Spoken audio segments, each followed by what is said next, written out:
So we are in Darby, Montana. This is main drag here. It's kind of busy. You can see a lot of trucks go by.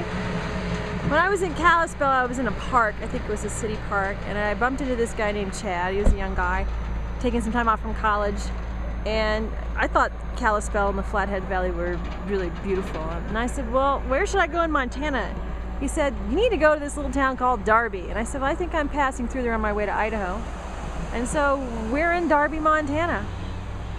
And I'm gonna check it out. More of Darby. Some antiques here. If you need a wagon, they got them.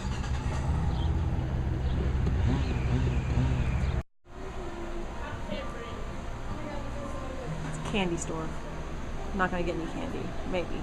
Just going to look around. Are in Darby, Montana, at Old West Gallery, Candy Store, and Antiques. And my name is Becca. And I'll give you a little tour of our store. We've been here about 12 years. Hang on just a second, Becca. Do you make this candy? We make a lot of it. We don't make all of it, but our fudge is all homemade and most of our chocolates are. Go ahead. And this is our homemade fudge. We have up to between 10 and 20 different kinds depending on the season. So we make a different variety for every season. Yum. Okay. Keep walking. I am a nut freak, and look at all the nuts you have. Yes, our nuts are all over here. Our nuts and chocolate selection. From trail mix to butter toffees to espresso beans. Here's our Jelly Belly section. Yum. Which is also very nice. Yeah, I don't eat jelly beans, but I love nuts. We even have garlic. Garlic jelly beans? Uh-huh. This is our sugar-free section, which is also very popular. It's probably one of the biggest in the valley. Great. And then over here, we have over 572 different types of candy over here.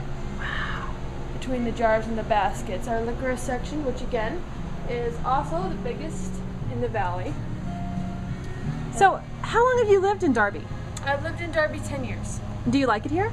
I do. I actually live in Corvallis now. I graduated 10 years ago. From where?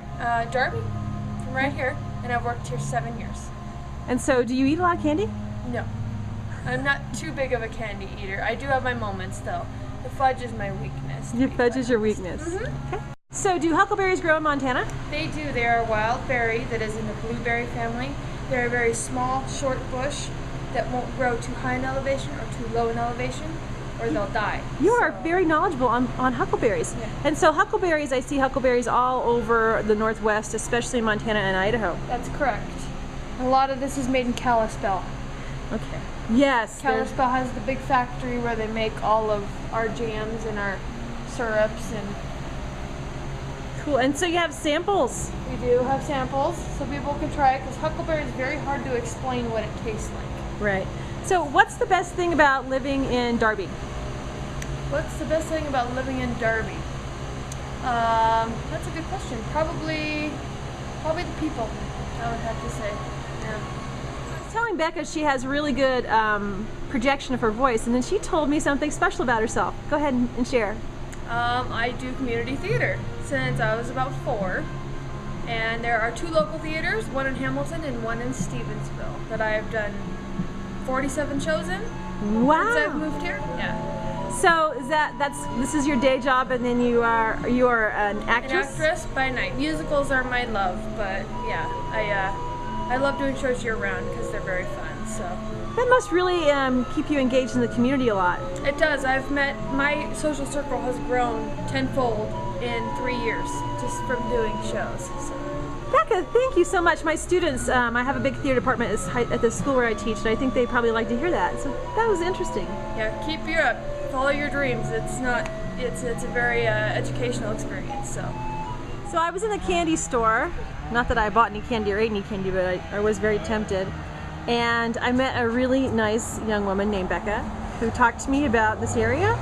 And she really impressed me because she seems to have really made a life here for herself.